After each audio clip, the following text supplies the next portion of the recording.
अस्सलाम वालेकुम students, welcome to my channel world of education. और आज हम वर्ल्ड ऑफ एजुकेशन की इस वीडियो के अंदर बात करेंगे फिज़िक्स 101 की फाइनल टर्म की प्रिपरेशन की। और एक बात स्टूडेंट्स मैं आपको शुरू में ही क्लियर कर दूं, ये जो है वो आई थिंक वकार साहब की फ़ाइल है, तो हम उनको स्पेशल थैंक्स कहते हैं कि उन्होंने फ़ाइल हमारे लिए अपलोड की है। इंशाल्लाह इस फाइल से मैं आपको आपके जो MCQs हैं वो समझा दूंगा। आपने अपने हैंडआउट्स को पढ़ने के बाद इस फाइल को ज़रूर देख लेना है कंप्लीट, तो इंशाल्लाह आपका पेपर अच्छा हो जाएगा। लेकिन स्टूडेंट्स एक बात मैं आपको यहाँ पर क्लियर कर दूँ स्टार्टिंग में कि आपने अक्सर औकात नोट किया होगा कि फाइनल टर्म के जो पेपर होते हैं ना फिजिक्स के, बड़े मुश्किल से मिलते हैं। तो दिस मीन्स कि आप कह सकते हैं कि आपके ज़्यादातर आप जो है वो डिपेंडेंट रह सकते हैं अपने हैंडआउट्स पे। वैसे भी आपके थोड़े से पेजेस हैं, इस दफ़ा ज़्यादा पेजेस नहीं हैं, ठीक है। तो आप कोशिश करें कि आप हैंडआउट्स को ज़रूर प्रिपेयर कर लें, उसके बाद आप इंशाल्लाह किसी भी पास्ट पेपर की फाइल को देखें तो आपको इससे ज़्यादा फ़ायदा हो जाएगा। आपने डिपेंडेंट नहीं आना, बेशक वो फिजिक्स का सब्जेक्ट है या किसी का भी सब्जेक्ट है, क्योंकि इस प्रिपरेशन से, इस वीडियो से या इस MCQs की फाइल से, ज़रूरी नहीं मेरी फाइल से, आप जिस किसी की भी वीडियो देख रहे हैं उसकी फाइल से कितना पेपर आपके पेपर में आपके जो है वो मतलब क्वेश्चन जितने भी आपके पेपर में रिपीट होंगे वो आपकी लक पे डिपेंड करता है। ना तो इस चीज़ की गारंटी मैं आपको दे सकता हूँ, ना कोई दूसरा बंदा दे सकता है।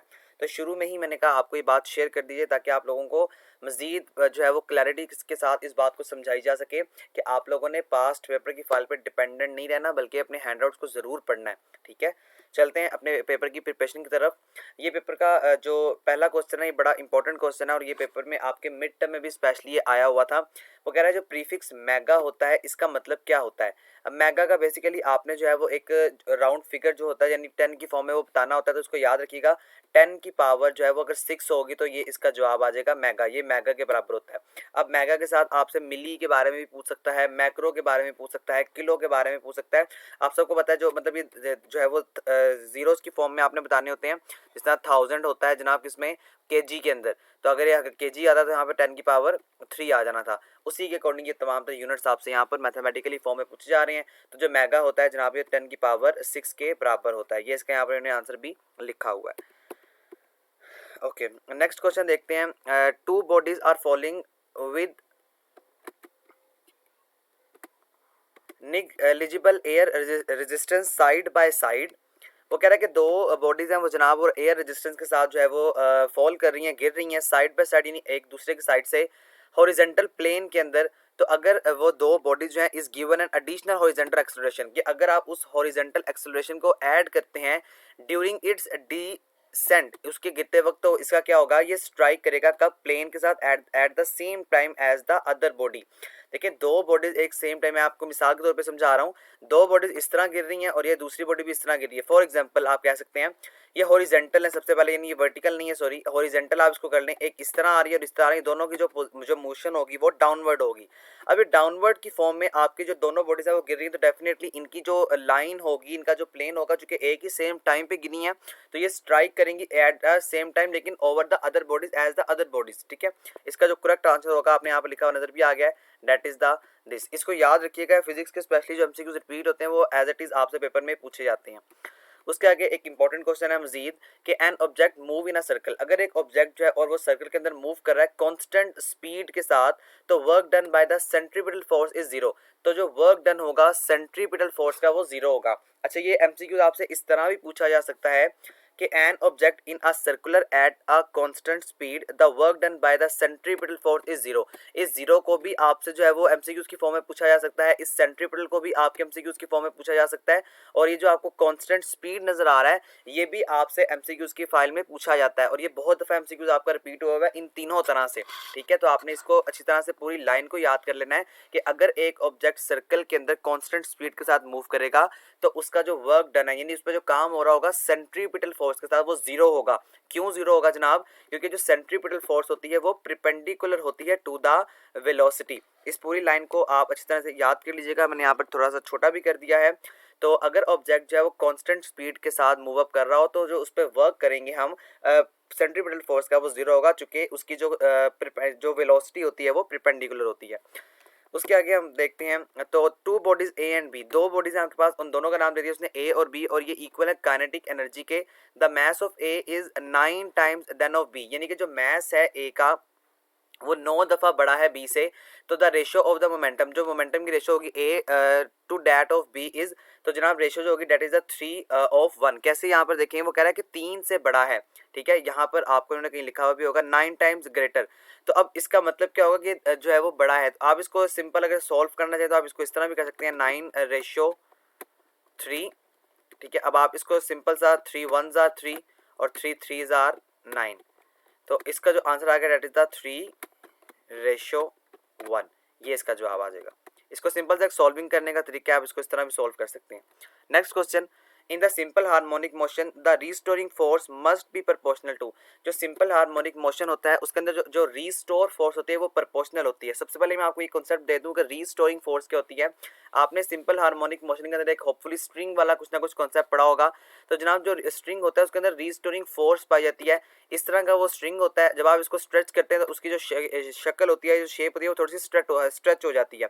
उसके बाद आपने आगे एक मैश लगाया होता है, जब आप उस मैश को बंद करते हैं तो उसकी जो शक्ल होती है स्ट्रिंग की, जस्ट लाइक दिस, ठीक है। तो ये देखें, इसके अंदर जो स्प्रिंग होता है उसके अंदर रीस्टोरिंग फोर्स पाई जाती है और ये प्रोपोर्शनल होती है डिस्प्लेसमेंट के, ठीक है। सिंपल हार्मोनिक मोशन के अंदर जो है वो रिस्टोरिंग फोर्स पाई जाती है और ये रिस्टोरिंग फोर्स जो है वो प्रोपोर्शनल होगी डिस्प्लेसमेंट के।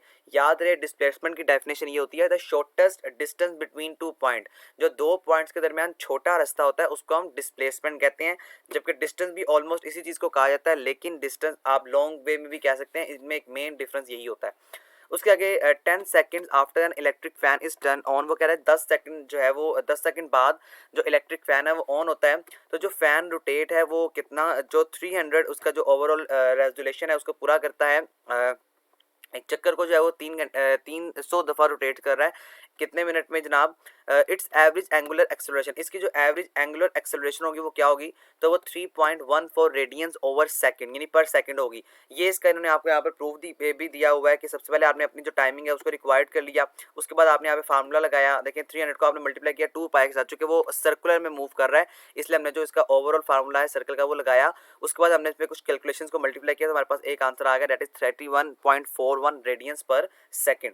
तो ये इसका जवाब आपके पास यहाँ पर आया हुआ है। दोनों में इन्होंने किया हुआ है यूनिट्स में भी, आप उसको भी चेक कर सकते हैं। उसके आगे द सेंटर ऑफ ग्रेविटी, जो ग्रेविटी होती है सेंटर की वो कोइंसाइड्स होती है with the centre of mass. Mass के साथ तो क्या होगा ये, इफ द एक्सेलरेशन, जो एक्सेलरेशन होगी due to the gravity is uniform over the body. ये भी एक इंपॉर्टेंट एमसीक्यूज है, ये भी आपके पेपर के अंदर काफ़ी दफ़ा रिपीट हुआ है।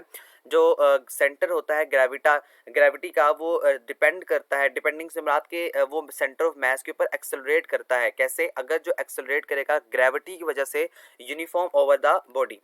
उसके आगे क्वेश्चन है आपका the ultimate strength of a simple, जो अल्टीमेट स्ट्रेंथ होती है sample is the stress at which the sample breaks या ब्रेक्स, जिसको आप कहते हैं BREAKS। अच्छा, ये स्ट्रेस की और स्ट्रेन की डेफिनेशन भी आपने स्टूडेंट्स याद कर ली हैं। ये डेफिनेशन भी आपसे बहुत दफ़ा पेपर में डिफाइन की फॉर्म में पूछी जाती हैं। ये आपको आपके हैंडआउट्स के अंदर जो है वो प्रॉपर्ली वर्डिंग के साथ सिर्फ एक लाइन की डेफिनेशन मिलेगी, इसको याद कर लीजिएगा। इसके अलावा दूसरा क्वेश्चन स्ट्रेस और स्ट्रेन से मुतालिक ये भी आता है कि इनमें डिफरेंस आपसे पूछा जाता है विद एग्जांपल्स। तो ये भी आपने अपने माइंड में रखना है, इसका फार्मूला वगैरह और इसकी जो मैथमेटिकल फॉर्म होती है। इसका करेक्ट आंसर यहाँ पर हो जाएगा ब्रेक्स, BREAKS। उसके आगे the unit of electric field, ये भी बड़ा इंपॉर्टेंट क्वेश्चन है आपका। ये हैंडआउट्स के अंदर भी बहुत दफ़ा लिखा हुआ है और ये आपके क्विजेस के अंदर भी बहुत दफ़ा आया हुआ है। ये जो अब आपका रिसेंटली क्विज 4 आया था उसके अंदर ये एमसीक्यू आपसे पूछा गया था। और इसके अलावा स्टूडेंट्स ये वैसे भी बहुत इंपॉर्टेंट एमसीक्यू है, फाइनल में भी बहुत दफ़ा पूछा जाता है, इसको आपने याद कर लेना है। जो इलेक्ट्रिक फील्ड का यूनिट होता है वो J/M होता है, यानी जाउल्स ओवर मीटर। ठीक है, ये आप इंटरनेट से या गूगल से निकालेंगे तो वहाँ पर भी आपको बड़ी आसानी से जो है वो इसका जवाब मिल जाएगा। नेक्स्ट क्वेश्चन पे मूव अप करते हैं। Okay, if 500 joule of work, अगर 500 joule है work is required to carry a charge particle between 2 points with a potential difference of 20 volt, the magnitude of the charge on the particle is. ये भी एक students बड़ा important question है। इसका overall मैं आपको मैथमेटिकली यहाँ प्रूफ नहीं करके दिखाऊंगा, बहरहाल इसको आपने याद कर लेना है कि ये 12.5 C के बराबर होगा। ठीक है, यानी 12.5 कॉलम, ये आपने याद कर लेना है। ये प्रॉपर्ली एक मैथमेटिकल आपका प्रूफ है, ये आपके हैंडआउट्स के अंदर हुआ है। मैं आपको कोशिश करूंगा कि मैं आपको इसका जो मैथमेटिक्स प्रूफ है हैंडआउट्स का पेज, उसको कमेंट बॉक्स में मेंशन कर दूं। अगर मुझे नहीं मिलेगा तो मैं आप लोग दूसरे जो स्टूडेंट्स हैं उनको अगर किसी को भी पता होगा तो कमेंट बॉक्स में दूसरे स्टूडेंट्स के लिए प्लीज़ इसका हैंडआउट्स का पेज नंबर ज़रूर मेंशन कीजिएगा। नेक्स्ट क्वेश्चन में चलते हैं। लेट क्यू डिनोट चार्ज, जो क्यू है वो डिनोट कर रहा है चार्ज को, जबकि वी जो है वो डिनोट करता है पोटेंशियल डिफरेंस को और यू डिनोट करता है स्टोर्ड एनर्जी को।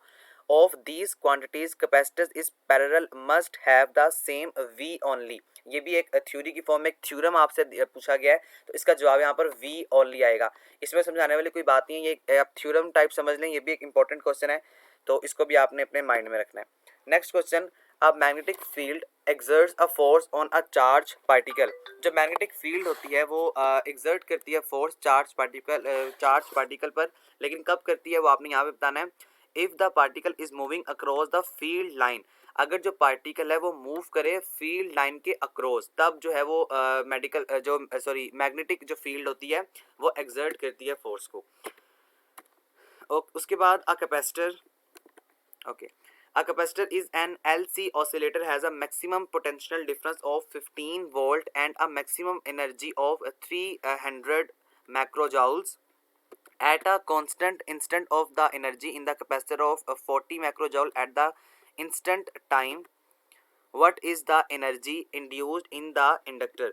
ये आपका 5 वोल्ट है, और इसको करने का तरीक़ेकार मैं आपको दोबारा बताऊंगा। ये प्रूफ थोड़ा सा यहाँ पे कंप्यूटर के ऊपर लिखना कॉम्प्लिकेटेड हो जाता है, तो प्रूफ आप लोगों ने इसका बस इसको एज इट इज़ एक न्यूमेरिकल की फॉर्म में याद कर लेना है, ठीक है। तो मैं प्रूफ आपको यहाँ पर नहीं करके दिखाऊंगा, क्योंकि मेरे पास ये फिजिकली मौजूद नहीं है, तो कंप्यूटर के ऊपर करना मुश्किल है। बस ये भी अगर आपका MCQ रिपीट हुआ तो ये एज इट इज़ जो है वो रिपीट हो जाएगा। नेक्स्ट क्वेश्चन देखते हैं, और 5 वोल्ट इसका जवाब होगा। The unit of magnetic dipole movement are, जो यूनिट होता है मैग्नेटिक डायपोल का, that is the ampere dot. ये डॉट है, इसका मतलब होता है मल्टीप्लाई मीटर्स और स्क्वायर। ये आपसे ना MCQs इस तरह से भी पूछा जा सकता है कि एम्पेयर, मैं इसकी शॉर्ट फॉर्म लिखूंगा क्योंकि कंप्यूटर के ऊपर लिखना थोड़ा सा मुश्किल होता है और टाइम भी ज़्यादा लगता है। देखिए A फॉर एम्पेयर, ठीक है, उसके बाद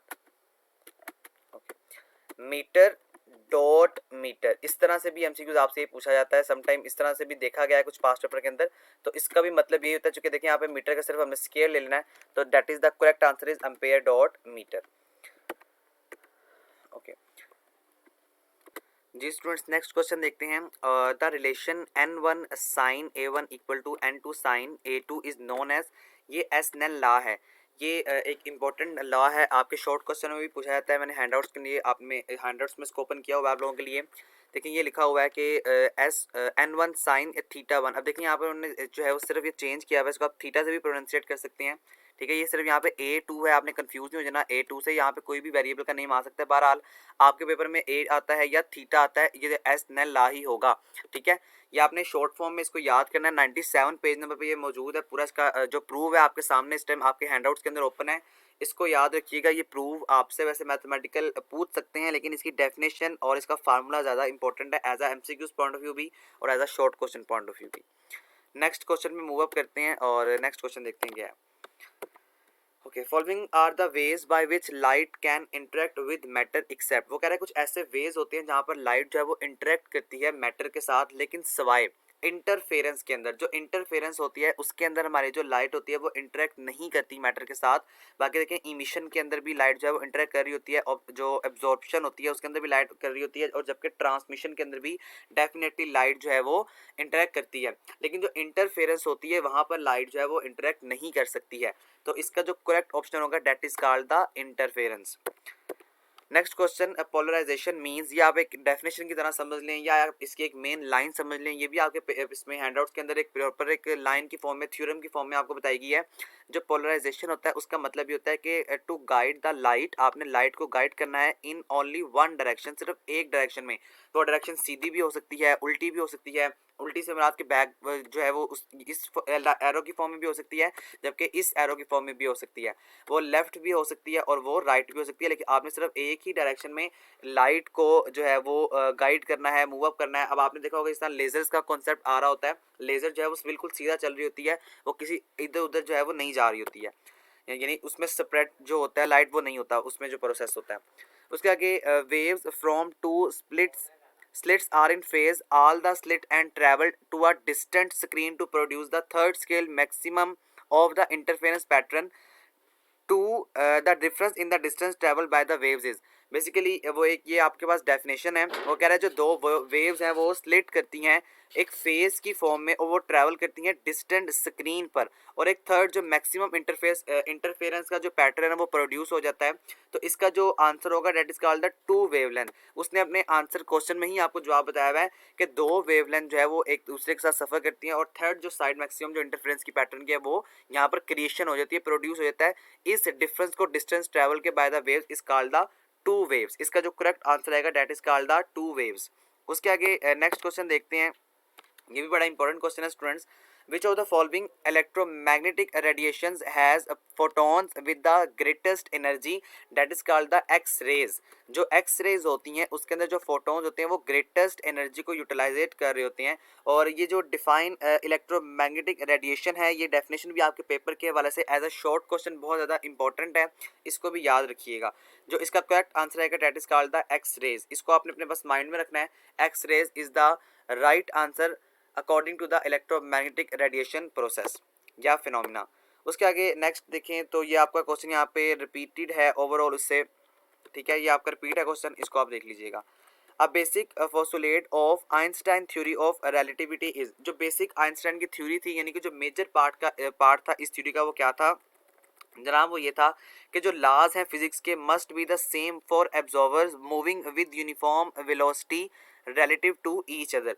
तो जो एक मेन पार्ट था, ये जो बेसिक पार्ट था आइंस्टाइन की थ्योरी का रिलेटिविटी के हवाले से, वो ये था कि आपने क्या करना है, आपने जो लॉज ऑफ फिजिक्स होंगे सेम ऑब्जर्व, जो आपको ये आपने एक लॉन्ग क्वेश्चन की फॉर्म में इसको देखा होगा कि ऑब्जर्वर एक जगह पे रुका हुआ है, यानी ये चार पार्ट्स हैं आपके हैंडआउट के अंदर जो आपके साथ जिक्र किया गया, और ये एज अ लॉन्ग क्वेश्चन आपसे पूछे जा सकते हैं। तो यहाँ पर आपसे एक एमसीक्यूज की फॉर्म में पूछा गया है, तो इसका जो राइट आंसर होगा वो ये वाला होगा जहाँ पर ठीक हुआ हुआ है, ठीक है।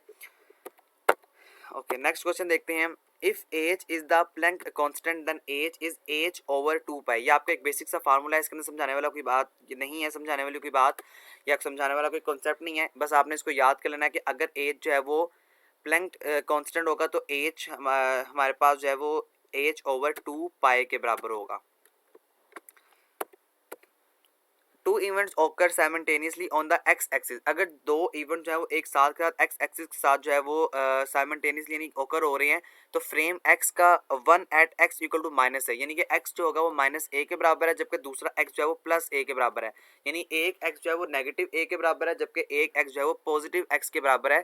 तो अकॉर्डिंग टू ऑब्जर्वर के मुताबिक moving the positive x direction, आपने एक्स डायरेक्शन के ऊपर मूव करना है, तो क्या होगा? Definitely the event at x plus A occur first. यानी कि अगर मूवर पॉजिटिव एक्स डायरेक्शन की तरफ ऑकर हो रहा है, मूवर एक्स डायरेक्शन की तरफ, एक्स पॉजिटिव की तरफ जा रहा है, तो उसका जो इवेंट होगा वो डेफिनेटली पॉजिटिव ही होगा, ठीक है। और अगर यहाँ पर होता है कि अगर जो ऑब्जर्वर है वो मूवमेंट कर रहा है नेगेटिविटी की तरफ, यानी नेगेटिव एक्स की तरफ, तो उसका जो करेक्ट आंसर आना that is the event at X minus A occur first.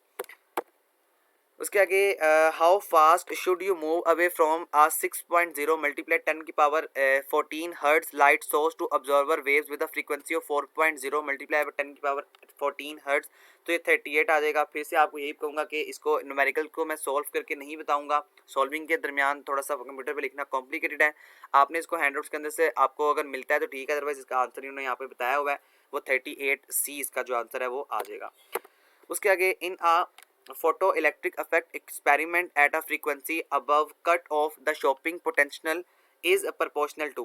जो फोटो इलेक्ट्रिक इफेक्ट है एक्सपेरिमेंट का, इसके अंदर जो फ्रीक्वेंसी है उसका आपने जो है वो प्रोपोर्शनल के बारे में बताना है। प्रोपोर्शनल किसकी होती है? तो एनर्जी जो मोस्ट एनर्जेटिक होती है इलेक्ट्रॉन के बारे में, तो वो आपके लिए आफ्टर इट इजेक्टेड। तो इसका जो करेक्ट आंसर आएगा that is the energy of the most energetic electron after it is ejected. Next देखते हैं क्वेश्चन। तो इन Compton scattering from stationary particles the maximum change in wavelength can be made smaller by using। तो इसका आएगा जनाब मोर massive particles. ये भी एक आप कह सकते हैं लाइन है, इसके अंदर भी समझाने वाला कोई पॉइंट नहीं है, आप इसको भी एक दफ़ा देख लीजिएगा, ठीक है। इसका आंसर आपके सामने है, बस आपने इसको अपने माइंड में रखना है। नेक्स्ट क्वेश्चन देखते हैं। A free electron and a free proton have the same kinetic energy.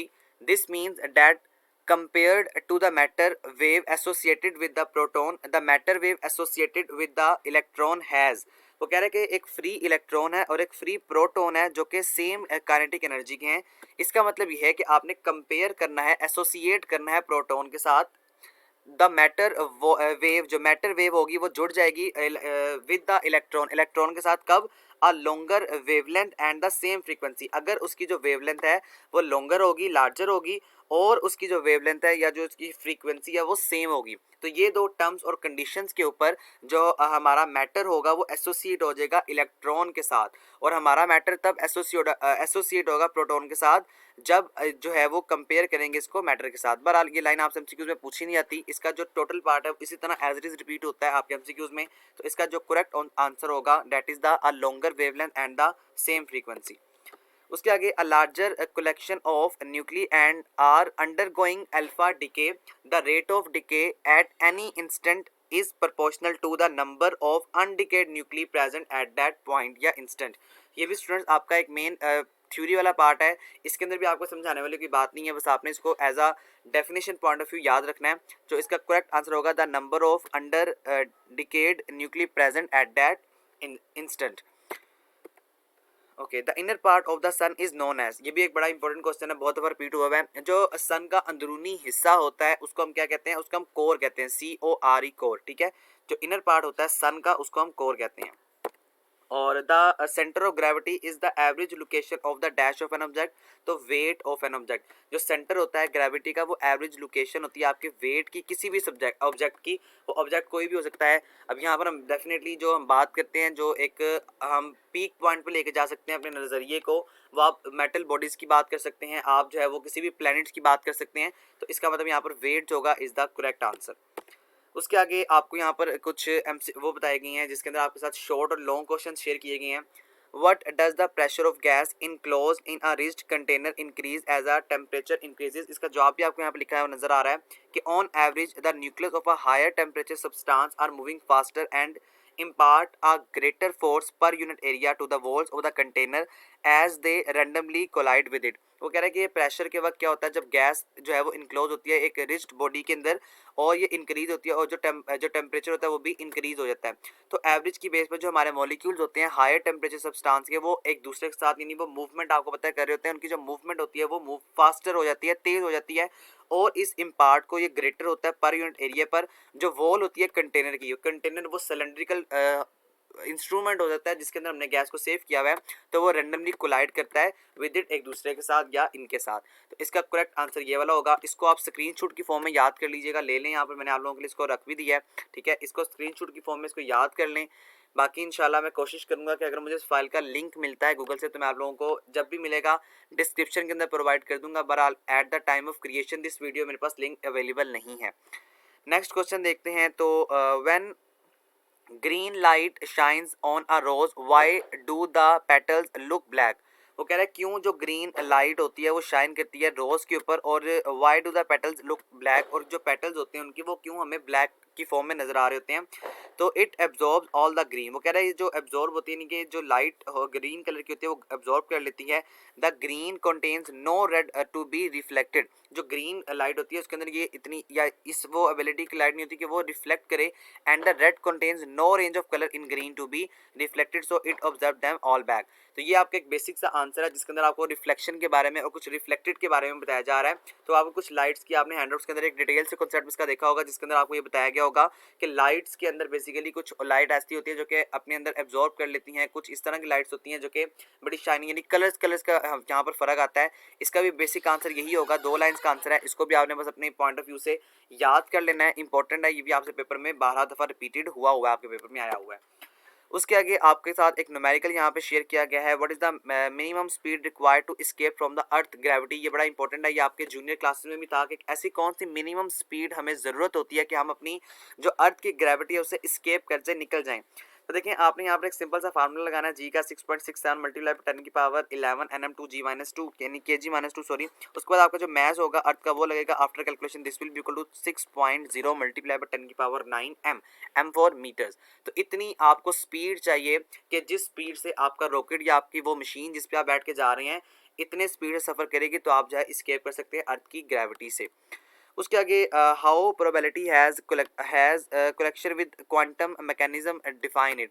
ये क्वांटम मैकेनिज्म आप अपने हैंडआउट से भी सर्च कर सकते हैं। बहरहाल मैं आपको यहाँ पर एक दफ़ा करके दिखा भी देता हूँ ताकि आपको आसानी हो जाए। जी तो स्टूडेंट्स इसका आंसर यहाँ पर होगा, आपका पेज नंबर होगा 148 और ये इसका आंसर है 15 पॉइंट है। बहरहाल ये आपने इसको डिफाइन करना है और इसके कुछ सर्टेन पार्ट्स आपके साथ यहाँ पे शेयर किए जा रहे हैं। हाईलाइट में कर देता हूँ, ये आपके पास वो थ्योरी है जो कि आपने यहाँ पर लिखनी है। आपने पूरी थ्योरी को याद करना नहीं होता, बेसिक आपने इसमें से जो एक मेन आपका जो आएगा कॉन्सेप्ट बस आपने उसको यहाँ पर पकड़ के एक्सप्लेन करना है। इसके अलावा आपको अपने पेपर के अंदर एक्स्ट्रा चीज़ें लिखने की ज़रूरत जो है वो नहीं है। तो ये आपका पेपर था जी, होपफुली आपको समझ में आ चुका होगा। कोई चीज़ समझ नहीं आई मुझे कमेंट्स में ज़रूर बताइएगा। इंशाल्लाह एज सुन एज पॉसिबल आपका कमेंट का रिप्लाई करके आपको कॉन्सेप्ट मजीद अच्छी तरह से जो है वो क्लियर कर दिया जाएगा। उसके आगे क्वेश्चन नंबर 35 है और आई थिंक ये लॉन्ग क्वेश्चन है आपका, जिसके अंदर आपको एक इंजीनियर के बारे में बताया जा रहा है कि एक इंजीनियर है जो कि डिज़ाइन कर रहा है रनवे फॉर एन एयरपोर्ट। मैं इसको थोड़ा सा जूम कर देता हूँ ताकि आपको दिखाया जा सके। ओके एक इंजीनियर है जो कि करता ये है कि वो एक रनवे को डिज़ाइन कर रहा है इंपोर्ट करने के लिए on the of the planes which will be use the airport. वो कह रहा है कि प्लेन्स के ऊपर which will use the airport the lowest acceleration rate is likely to be 3/ms2। इसका मतलब ये होगा कि 3 मीटर्स पर सेकेंड। ये भी ऊपर जब यानी कि m/s है और अगर ये s ऊपर जाएगा तो हम इसको m/-1 भी कर सकते हैं। बहरहाल इन्होंने आपको इस फॉर्म में दिया हुआ है, इस तरह भी आप कर सकते हैं, कोई इसमें भी रिस्ट्रिक्शन नहीं है।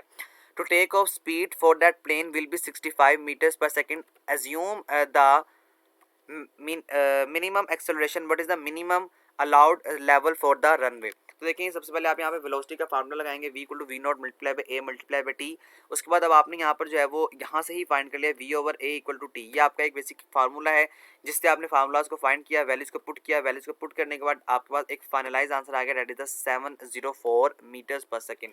बहरहाल ये एमसीक्यूज है। एमसीक्यूज सब्जेक्टिव पार्ट को मैं आपको मशवरा दूंगा कि सब्जेक्टिव पार्ट पे भी फोकस करें, लेकिन ज़्यादातर आप एमसीक्यूज पे फोकस करें। एमसीक्यूज जितने ज़्यादा अच्छे होंगे आपके उतना ही ज़्यादा पेपर आपका अच्छा जो है वो हो जाएगा। तो स्टूडेंट्स ये आपका पेपर था, होपफुली आपको समझ में आ चुका होगा। इसके अलावा मेरी बेहतरीन कोशिश है कि मुझे जैसे ही कोई मज़ीद एमसीक्यूज़ की फ़ाइल का लिंक मिलता है मैं आपके साथ शेयर कर दूंगा। और जैसे ही मुझे इस फाइल का लिंक जो मैंने आपके साथ वीडियो के अंदर शेयर किया इसका लिंक भी मुझे मिलेगा तो मैं आपके साथ वेबसाइट का लिंक डिस्क्रिप्शन में या कमेंट्स बॉक्स में जो है वो शेयर कर दूंगा, ताकि आप लोग इस फाइल को डाउनलोड भी कर लें। और ना सिर्फ आप इस फाइल को डाउनलोड करें बल्कि आप इसको अच्छी तरह से मज़ीद पढ़ भी लें। तो होपफुली आपको वीडियो जो है वो अच्छी लगी होगी। प्लीज़ वीडियो को लाइक और दोस्तों के साथ शेयर जरूर कीजिएगा। चैनल पर अगर आप नहीं हो तो सब्सक्राइब कर लें। इंशाल्लाह करंटली पेपर आपके साथ एज सुन एज पॉसिबल मेरी कोशिश होगी तमाम तरह सब्जेक्ट्स के जो मेरे स्टूडेंट्स अटैम्प्ट करेंगे मैं आपके साथ जो है वो शेयर करता चलूँ। तो सब्सक्राइब कर लें, बहुत इंपॉर्टेंट कंटेंट आपको मेरे चैनल पर मिल जाएगा। थैंक यू सो मच, अल्लाह हाफिज़।